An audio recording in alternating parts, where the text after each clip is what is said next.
Nueva, número 18, y yo su servidora, Kiara Mordán, número 5. Y en el día de hoy les vamos a hablar sobre el contrato de trabajo, sus tipos, características y demás. Empecemos.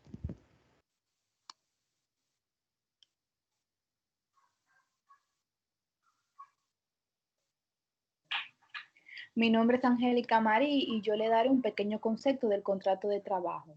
Un contrato de trabajo es un acuerdo entre un trabajador y un empleador, en donde el primero se compromete a llevar a cabo determinadas tareas y a seguir las instrucciones de segundo.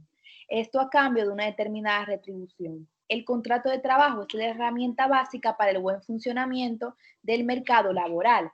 En él se especifican las condiciones bajo las cuales un trabajador llevará a cabo determinadas tareas encargadas por el empleador. Del contrato de trabajo se derivan derechos y deberes de las partes y es una prueba fundamental cuando se solicite la ayuda de un juez en caso de incumplimiento o desacuerdo. Gracias.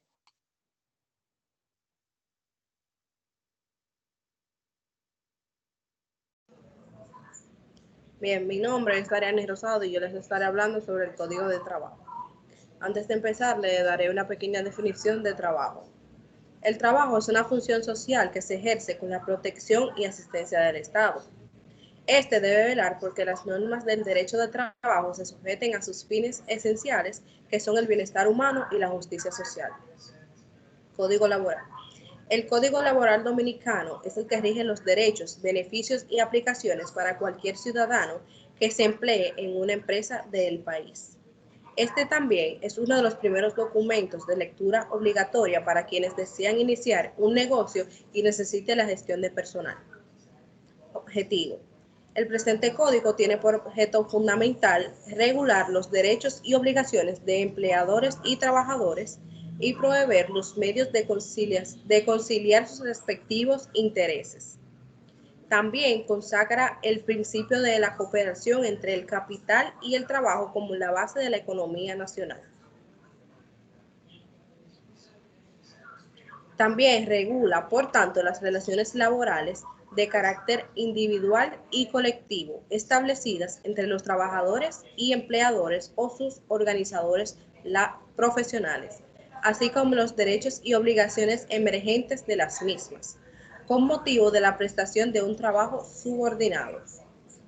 Este no se aplica a los funcionarios y empleados públicos, salvo disposición contraria de la presente ley o de los estatutos especiales aplicables a ellos. Tampoco se aplica a los miembros de las Fuerzas Armadas y de la Policía Nacional. Sin embargo, se aplica a los trabajadores que prestan servicios en empresas del Estado y sus organismos oficiales autónomos de carácter industrial, comercial, financiero o de transporte. Gracias. Muy buenos días, tardes o noches, mi estimada docente Judith Vidilo. Mi nombre es Francisco Rafael Villanueva Jiménez y hoy le voy a explicar los elementos del contrato que son muy esenciales saber identificarlos. Los elementos del contrato son un conjunto de parámetros, por así decirlo, básicos que deben estar presentes en un contrato para que este sea válido y exista. Los elementos pueden estar estructurados de muchas maneras, sin embargo, estos deben cuidar que cumplan con los derechos y elementos esenciales para lograr la validez de estos acuerdos ya pactados. Entre los elementos del contrato tenemos la capacidad, que básicamente es necesario que cada persona sea capaz de realizar alguna acción, y también tenemos que estos derechos son conocidos también y se pueden clasificar en dos secciones. Tenemos la capacidad de gozo, que es la capacidad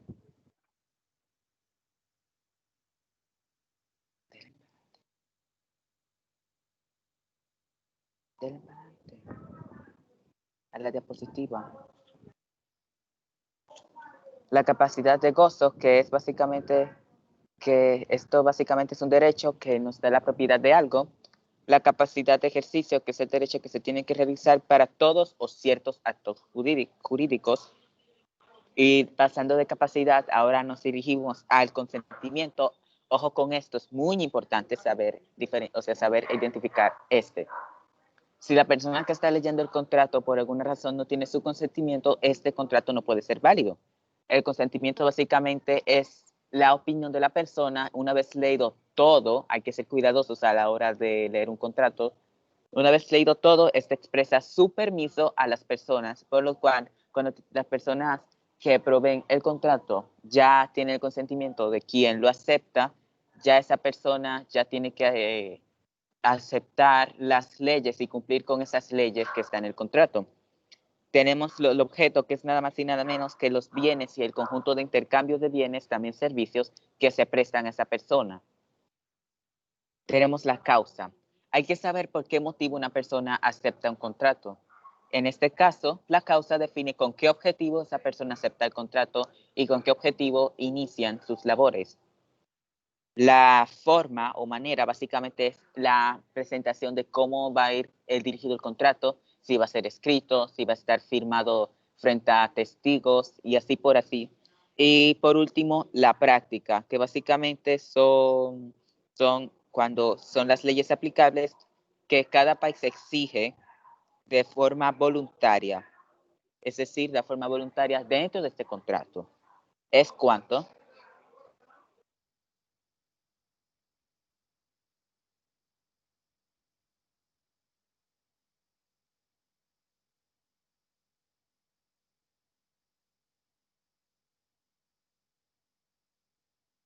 Muy bien, mi nombre es Kiara Mordán y hoy les voy a hablar sobre las características más importantes del contrato. Para dar validez a un contrato, los firmantes tienen que reunir ciertas características judiciales para poder ejercer los derechos y adquirir las obligaciones. Entre los requisitos están ser mayor de 18, si es menor de 18, se debe estar emancipados, es decir, independientes totalmente.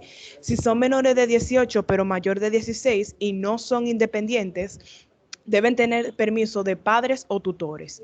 Si es incapacitado o tiene algún grado elevado cognitivo, debe asumir la responsabilidad un tutor legal. Por último, les voy a recalcar lo que había dicho mi compañero Francisco, que son los elementos esenciales de un contrato. En primer lugar está la capacidad, que es la disposición jurídica para ejercer con los derechos establecidos. En segundo está el consentimiento, que es el elemento volitivo o voluntario que ha sido manifestado con el consentimiento. Número 3, el objeto, que hace referencia a la conducta que compromete el deudor o beneficio del demandante. Causa, que es la promesa o entrega de un servicio por la otra parte. Y para finalizar, la forma, que es el modo de realizar el contrato. Muchas gracias.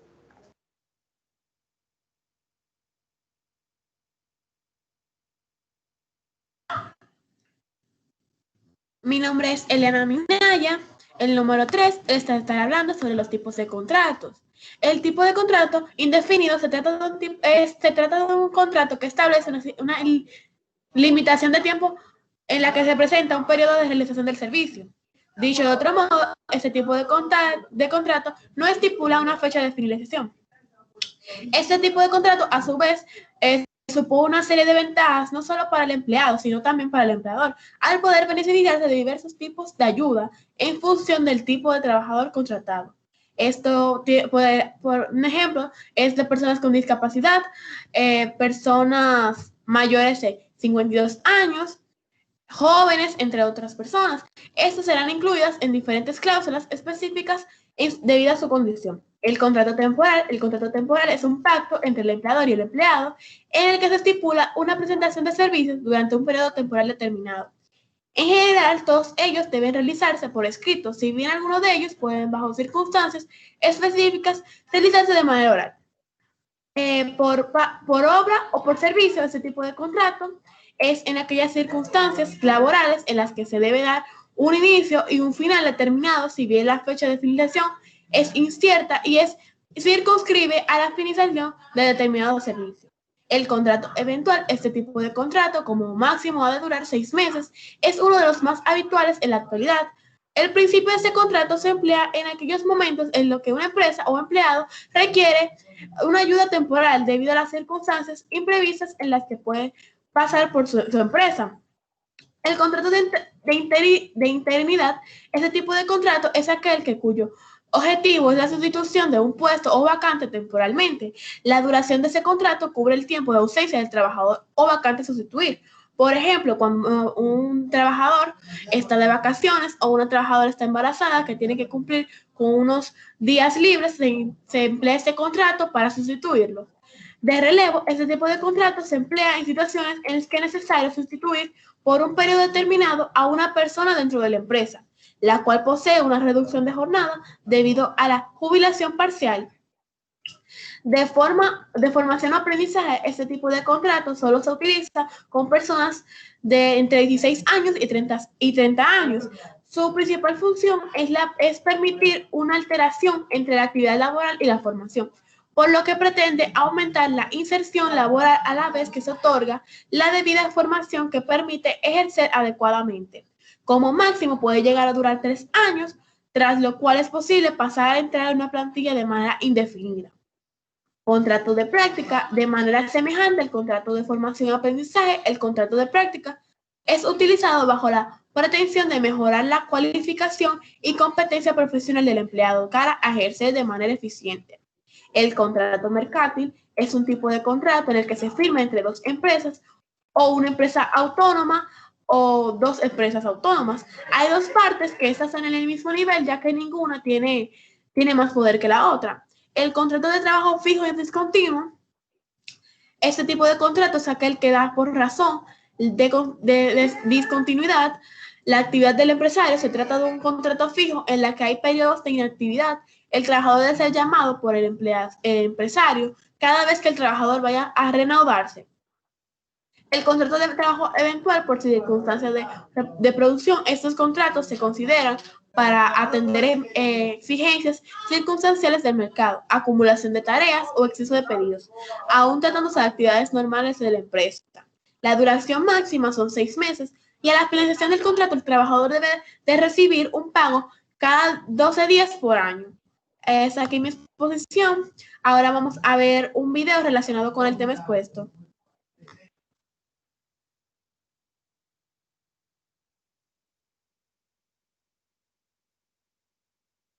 El contrato de trabajo. Elementos esenciales. El contrato de trabajo es un acuerdo entre un trabajador y un empresario, por el que el trabajador se obliga a prestar ciertos servicios por cuenta ajena y bajo la dirección del empresario, a cambio de un salario. Para que el contrato sea válido debe reunir 3 elementos esenciales. 1. Consentimiento. Consiste en declarar nuestra voluntad de hacer un contrato. El consentimiento debe ser libre. Será nulo si hay violencia, intimidación, engaño, o lo presta un menor o un incapacitado. El consentimiento puede ser verbal. Escrito. 2. Objeto. Es la actividad o prestación laboral que tiene que realizar el trabajador. El objeto debe ser posible, que se pueda llevar a cabo. Lícito, que no sea contrario a la ley.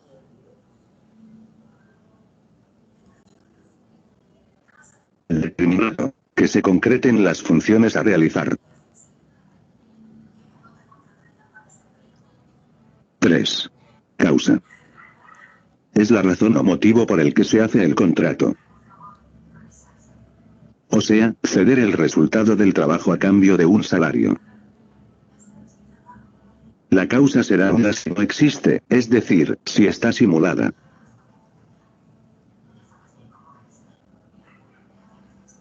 Recuerda los 3 elementos esenciales: consentimiento, objeto y causa.